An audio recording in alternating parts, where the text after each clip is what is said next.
guys realize you're gonna come and get? You think I fear the virus you probably don't have? God is going to pour out his wrath on you guys, and he's going to destroy you in hell.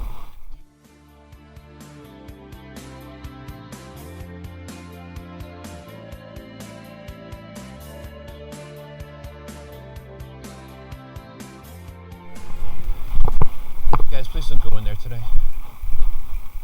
God give you a precious child. God wants to bless you with that child, guys. Oh, you come to help destroy other children. Oh, all this time I thought you were helpless customers. But instead, you are the victimizers, the oppressors, the wicked destroyers of human life. You guys realize you're gonna come and get? You think I fear the virus you probably don't have? God is going to pour out his wrath on you guys, and he's going to destroy you in hell. Do you not fear the one who made you? Do you not fear, especially faced with the virus that you probably don't have, but you could get? Maybe you do have it. Maybe you're going to die, man, within the next week or so. What'll happen to you then? You're going to stand before God and give an account. What's he going to say to you on that terrible day?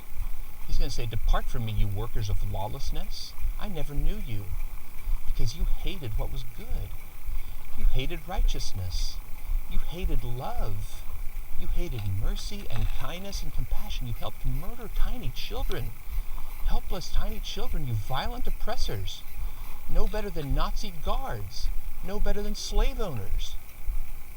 No better than slave foremen who used to whip their black subjects. Look at you. You come here to take the tiny, weak babies.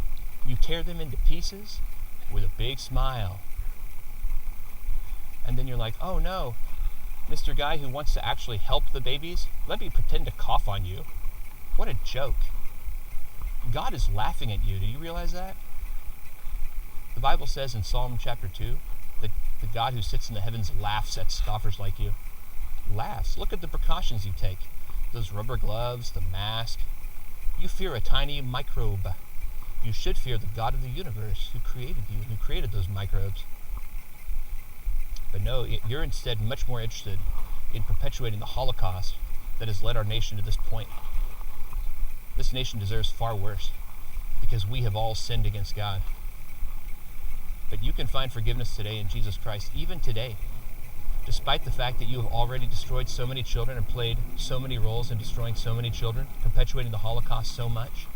Jesus Christ will still set you free today. You don't have to serve darkness. You don't have to wear these silly uniforms. You don't have to fear death. Guys, I used to be terrified of death. 100% terrified. Because I didn't know what was on the other side. And I should have been terrified of death. Should have feared it greatly. Because I did not know the one who holds death in his hand. And you don't know him now, but you can. Jesus Christ can set you free. Why are your hearts so seared? Why are your consciences so seared and numb to the truth? And yet you care so passionately about coming out here to help murder babies, but not about the true God that you know to be the God of the universe? You think it's cold now? Just wait until you're all alone in the torments of hell. It's not. You're mistaken about that. God will not be mocked, guys. You will bow the knee to Jesus Christ, but I pray it will be before you die rather than after.